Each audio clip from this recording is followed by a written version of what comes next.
एक बात तो वाज़ेह है, डिप्टी स्पीकर की रूलिंग गलत है। अब बताएं अगला कदम क्या होगा। आज ही फैसला सुनाएंगे चीफ जस्टिस के रिमार्क्स। ऐसा लगता है डिप्टी स्पीकर को लिखा हुआ मिला कि ये पढ़ दो। तहरीक अदम एतमाद पर वोटिंग आइन का तकाजा है। आसमान तब गिरा जब असेंबली तहलील हुई। स्पीकर की रूलिंग बज़ाहिर आर्टिकल 95 की खिलाफ वर्जी है।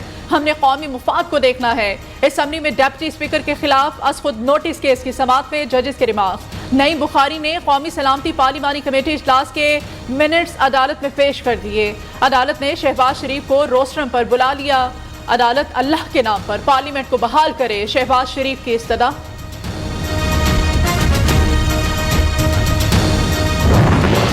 वज़ीर आज़म सबसे बड़े स्टेक होल्डर हैं। असेंबली तोड़ने का इख्तियार भी उन्हीं के पास है।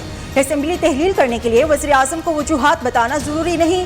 स्पीकर किसी रुकन को मुअत्तल करे तो वो बहाली के लिए अदालत नहीं आ सकता।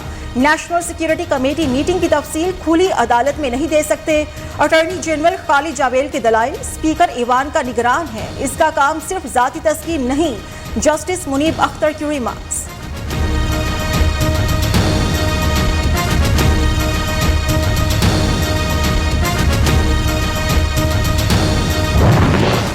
पार्लियामेंट की कार्रवाई बमुश्किल 2 या 3 मिनट पर मुश्तमिल थी। क्या पॉइंट ऑफ ऑर्डर पर ऑपोजिशन को मौका नहीं मिलना चाहिए था? रूलिंग डेप्यूटी स्पीकर ने दी, दस्तखत स्पीकर के हैं। डेप्यूटी स्पीकर के दस्तखत किधर हैं? चीफ जस्टिस का इस्तफसार। अगर किसी दूसरे के पास अक्सरियत हो तो क्या हुकूमत इलेक्शन का ऐलान कर देगी?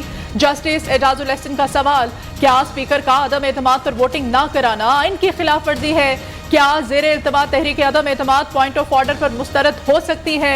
जजेस के नईम बुखारी से सवाल।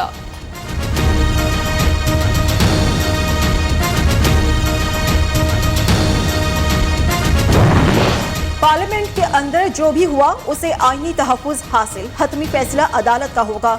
हमारा मौक़िफ़ है कि रूलिंग का जायजा नहीं लिया जा सकता। नईम बुखारी के दलाइल। डिप्टी स्पीकर ने नेशनल सिक्योरिटी कमेटी पर इन्हसार किया जिस पर कोई असरअंदाज नहीं हो सकता। डिप्टी स्पीकर अपने फैसलों पर अदालत को जवाब दे नहीं।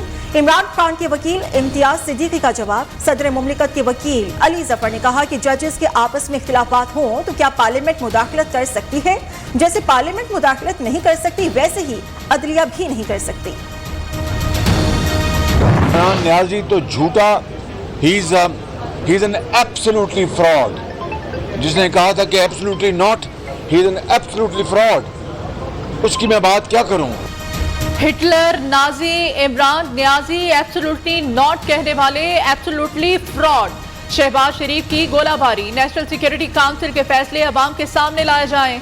विफाक में झूठा खत ले आए। पंजाब में कौन सा लेटर था? पाकिस्तान को बचाना है तो शफाफ इलेक्शन कराना होंगे। सदर नून लीग की गुफ्तगू। हमारी नजर में ये जो रूलिंग है स्पीकर की वो जस्टिसेबल नहीं है। कौमी सलामती कमेटी ने खत को बैरूनी मुदाखलत करार दे दिया। मुरासला मन घड़त है तो तहकीकात कर लेते हैं। शाह महमूद कुरैशी की ऑफर। पीटीआई रहनुमा ने कहा कि नून और टीपी ने 5 साल पूरे किए, ये हमारा भी हक था, लेकिन तहरीक अदम एतमाद से बहरान पैदा किया गया। स्पीकर की रूलिंग हतमी और नाकाबिल समात है। आलमी साजिश की अफसाना निगारी शाह महमूद कुरैशी की निगरानी में हुई।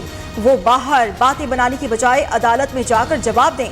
रहनुमा नून लीग शाहिद खाकान अब्बासी का जवाबी वार।